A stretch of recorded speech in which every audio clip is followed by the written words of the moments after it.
vous êtes là! Bien justement, ça tombe bien, je vais vous montrer comment est-ce que vous pourriez vous fabriquer des palettes.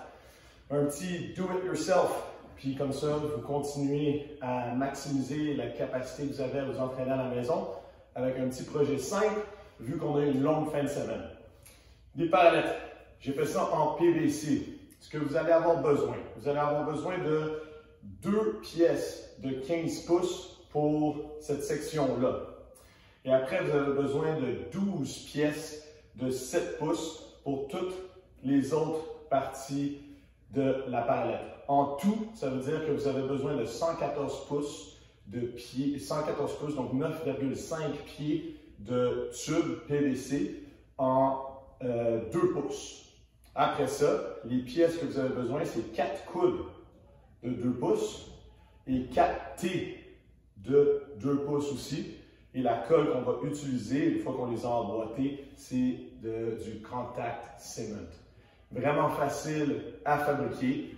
Pour les couper, moi j'ai utilisé une scie à la main, ce qui fait que c'est pas très droit. Si vous n'avez pas de scie à la main, vous pouvez en acheter une relativement cheap parce que c'est assez facile à couper en même temps d'acheter les pièces.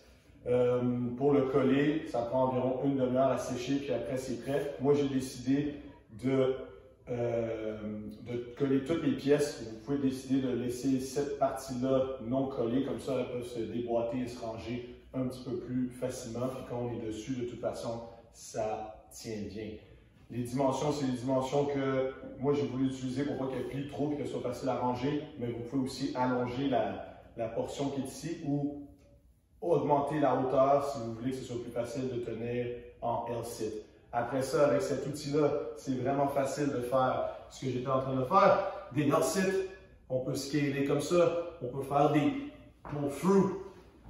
Où est-ce qu'on peut rajouter push-up, dip. C'est une très bonne façon de scaler justement les dips, d'augmenter les push-ups. Et on pourrait même pratiquer à faire des handstands sur palette. Alors ici, on a le plan des parallettes. Vous pouvez voir qu'on a, ça c'est une seule parallèle vue de côté puis vue de haut. La portion de 15 pouces qui est pour la largeur. Puis après ça, toutes les autres pièces font 7 pouces. On voit où est-ce que sont les coudes, où est-ce que sont les T. Ici, vous avez votre matériel. Donc, je répète, 114 pouces de tuyau 2 pouces.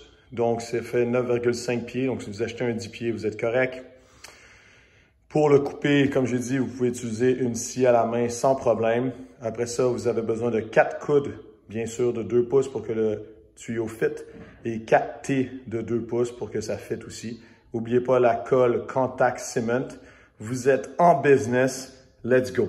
Taguez-moi, taguez CrossFit Laval chez toi avec votre setup, que ce soit dans votre salon, dans votre garage, dehors ou même dans votre cuisine. On veut voir comment est-ce que vous vous organisez. Ça va motiver tout le monde à se faire un petit espace chez soi pour s'entraîner. Let's go!